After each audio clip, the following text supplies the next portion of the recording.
যুক্তরাষ্ট্রে কোনো স্বৈরাচারের ঠাঁই নেই। ডোনাল্ড ট্রাম্পের বিরুদ্ধে দেশজুড়ে বিক্ষোভে উত্তাল।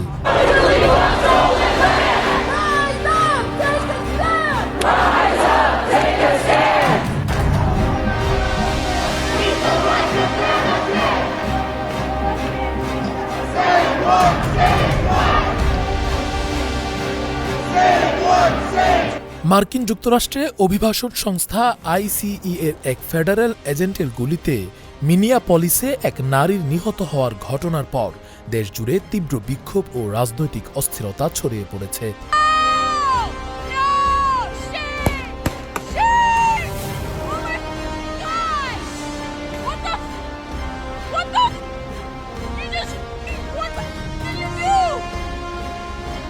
এই ঘটনার জেরে উত্তর ক্যারোলাইনা থেকে পেনসিলভেনিয়া পর্যন্ত একাধিক অঙ্গরাজ্যে হাজার হাজার মানুষ রাস্তায় নেমে আসে।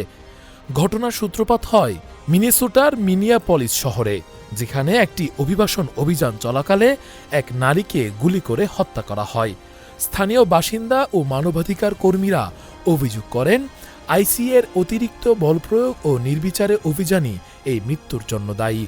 ঘটনার ভিডিও সামাজিক যোগাযোগ মাধ্যমে ছড়িয়ে পড়ার পর দেশব্যাপী ক্ষোভ দ্রুত ছড়িয়ে পড়ে। মিনিয়াপলিসে বিক্ষোভকারীরা রাস্তায় নেমে আইসিই অপসারণের দাবি জানায়। তারা বলেন, অভিবাসন আইন প্রয়োগের নামে সাধারণ মানুষের জীবনের নিরাপত্তা ধ্বংস করা হচ্ছে। শহরের বিভিন্ন এলাকায় মিছিল, সমাবেশ ও বিক্ষোভ ছড়িয়ে পড়ে, যেখানে স্থানীয় নেতারাও অংশ নেন।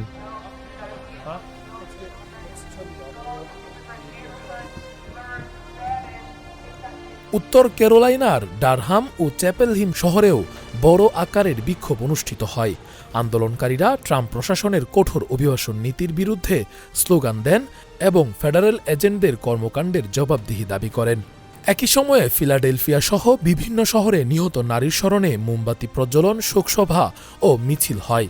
এসব কর্মসূচিতে শোকের সঙ্গে ক্ষোভও প্রকাশ করা হয়, যেখানে অংশগ্রহণকারীরা বলেন, এই ধরনের অভিবাসন যুক্তরাষ্ট্রের নাগরিক স্বাধীনতার জন্য বড় হুমকি।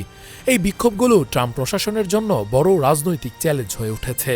একদিকে প্রশাসন অভিবাসন নিয়ন্ত্রণ জোরদারের পক্ষে অবস্থান নিচ্ছে, অন্যদিকে দেশজুড়ে সাধারণ মানুষ ও মানবাধিকার সংগঠনগুলো ফেডারেল বাহিনীর ভূমিকার বিরুদ্ধে সরব হয়ে উঠছে। বর্তমানে যুক্তরাষ্ট্রের বহু শহরে পরিস্থিতি টানটান। নিহত নারীর ঘটনার পূর্ণ তদন্ত ও দায়ীদের শাস্তির দাবিতে আন্দোলন অব্যাহত রয়েছে। আর এই ইস্যু ঘিরে ট্রাম্প প্রশাসনের অভিবাসন নীতি নিয়ে জাতীয় পর্যায়ে নতুন করে তীব্র বিতর্ক শুরু হয়েছে। রাকিবুল ইসলাম রইস, ফেস দ্য পিপল।